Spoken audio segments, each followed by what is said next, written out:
Alright, everybody, welcome to another episode of Spook Score, the show where we review spooky movies in a franchise until they get the dreaded candy corn. I'm Chris. I'm Nick. And tonight we watched Friday the 13th, Part 7, A New Blood. We're getting confused with the number of parts. Yes. It's getting to be a lot. I'm also wearing my Smokey the Bear shirt. Because we're camping. Forest fires. Watch out for forest fires and for zombie children camp kids. Watch out for them too. Watch out. So yeah, A New Blood. It came hot off the heels of Jason Lives, and we're in this. We were discussing part of the 80s where we're really into like mind control, telekinesis, ESP, telekinesis. That's part of this movie a little bit. Yeah, I feel like at some point every franchise goes into like, all right, we need some magic psychic child / person that moves things with their mind. Yeah, and we're in that one. So we've got this person, I forget her name, but the actress's name is Lar Park Lincoln. Lar Park Lincoln. She is this magic child. She's not a child though. She's a fully grown human, but she's a magic child in my book. At one point she was a magic child and she killed her father basically with her powers at Camp Crystal Lake. Yes. And now as an adult, she's been in an institution, and the doctor and her mom are bringing her out to try to get her to work through this or something. And along the way, Jason comes back to life. Somehow. She's looking at the lake and she's like, I wish I could bring you back. Talking about her dead dad. But then Jason was like, talking about me? I can be your dad. I'm coming back. I can be your dad. So that's what happened. And then the rest of the movie is he tries to be her dad and win her over with gifts. And by killing everybody, she knows. Yeah, usually with decapitated heads. Yeah. It does not go over great. Which, I think that's on Lar Park Johnson. It's tough. Lar Park Lincoln. Lar Park something. Long Johnson. Long John Silver. Yeah, so it's okay. It's just okay. There's another group of teens next door, and they're throwing a party, so they're all together, and there's all a bunch of drama, and they all look like knockoff Saved by the Bell characters. Yes, they do. And none of them are likable, so they're going to get killed. They're also just random people in the woods who get killed. They're part of it. Yeah, they're part of it. I liked the beginning of this. I felt was pretty good. Mm-hmm. Like we started off pretty strong. Jason looks great. Yeah, he looks really cool because he's like all waterlogged. Yeah, and bones are starting to stick out now. So he looks top tier. Jason, he looks pretty scary. And we'll get into the kills in detail, but I have to call out the sleeping bag. That was the best one. That was so cool. Where this chick just like tries to hide in a sleeping bag, and Jason just smashes her into a tree, which was fun. It was good. I enjoyed that one. Me too. Also, he has like access to an entire. He must have found some gardening He has a tool closet. shed or something. A lot of like landscaping themed kills in this, which I'm here for. I'm fine with that. Yeah, but overall, it just goes. And I think my big thing is a lot of people die, but you don't see a lot of it, and they're not very interesting or differentiated. And I think there's also just so many people that, and honestly, like, I don't know one from another. Like, a lot of them look the same to me. They might be random people in the woods, they might be kids in this house, but, like, I don't really care if any of them die, so whatever. Yep, I'm with you there. And also, I think they're just trying to get the body count higher because they're like, that will make people want to see this movie, as opposed to by trying to make kills that are cool or suspenseful. Right. Or all that. And it takes away, I think, overall from the movie. It does. And so we gave this a, 5 points? I think I gave it 5.5. I gave it a 5. So it's a jack-o'-lantern. Yeah. Yeah, and it's got its moments. It's got all the tropes we all love in slasher films. It's just not great. Nothing special. Nothing special. You can probably skip this one. I would. With the exception of that sleeping bag kill. That's fun. That's fun.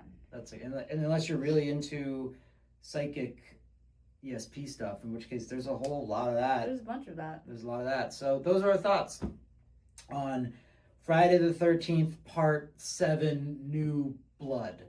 Whew. It's tough. Anyway, we're going to get into the breakdown now. So, Jason. He's still cool in my book. He's still cool. I ended up giving him a 2 instead of a 2.5. I was going back and forth on that. He's still cool. He looks great. For some reason, I feel like he's like not in this movie as much as he is in the other. And I don't know why I feel that way. I think he just shows up and he's gone. Yeah, the kills happen pretty quick. You don't see him lurking around too much. It's kind of just like he's there, he kills somebody, then he's gone. Just out of there. Yeah. Yeah. So he doesn't, even though nothing I think is fundamentally changed about Jason. No. There's something about him in this movie doesn't do quite as much as it normally does for me. Yeah, that makes sense. Which, yeah, so kills. There's some really good ones, like the sleeping bag one. Yep. I just like the use of the different tools in this one. It didn't score very high for me on the kills. There wasn't anything super creative.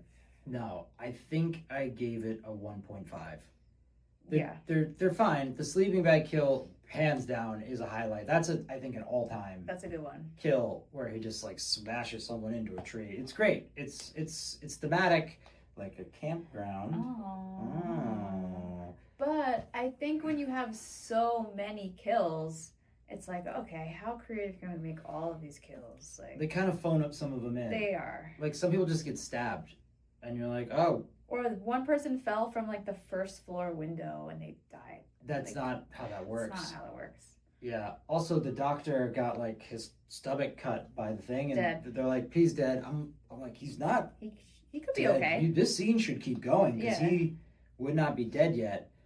I feel like they kind of phoned in a bunch of those. They did. Because they just were like, all right, just keep them rolling. Keep going. We got stuff we got to do. So the kills are just okay. Yes. In this one, I also thought it was the Jaws ripoff kill. Yeah. But hey, you get some naked chick. You get some nudity, so that's cool. But the kill, not that great.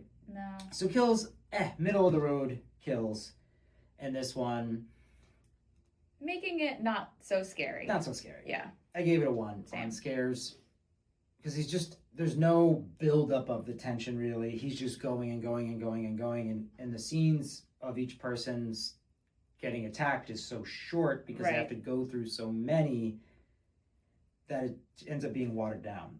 Yeah, I just think that there's no suspense in the kills. Like most of the time, they don't even see it coming, so it's just like not as scary, right? Right. Yep, and leading into an overall movie that's pretty bad. Yeah. It's not very good. I gave it a 1 on the movie score, so not great. This one, again, you can probably skip. I did love the line, though, woods is woods.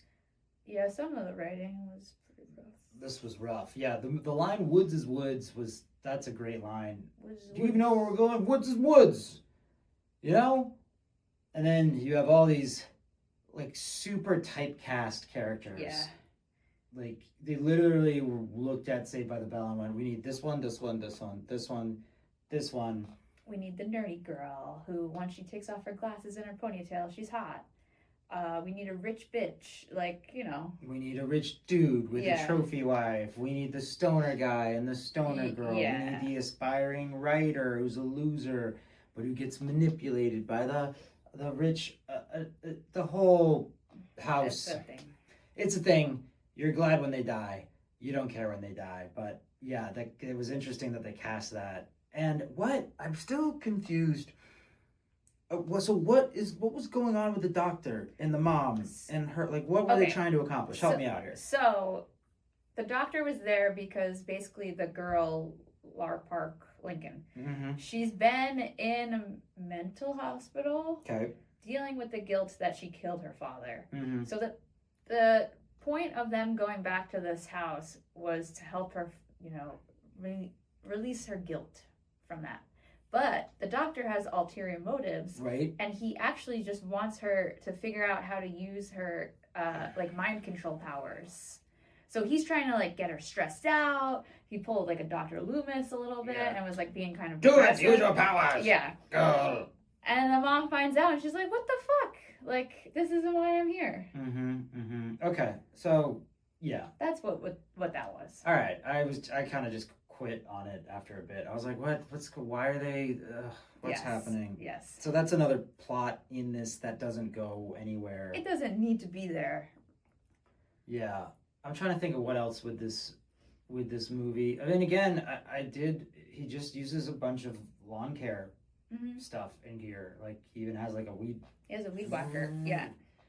Yeah. So when he's not killing people, I think he's tending to the forest. Sure. I think he's taking care of the forest. And there were a lot of. Also, the telekinesis stuff got kind of old by the end, because you just stand there and be like. Yeah, she like picks up a TV with her mind, throws it. Throws TV, throws couches, hits them with lightning. I mean, hits them with electricity. There's fire, nails. It's one of those. It's one of those. And then he ends up getting.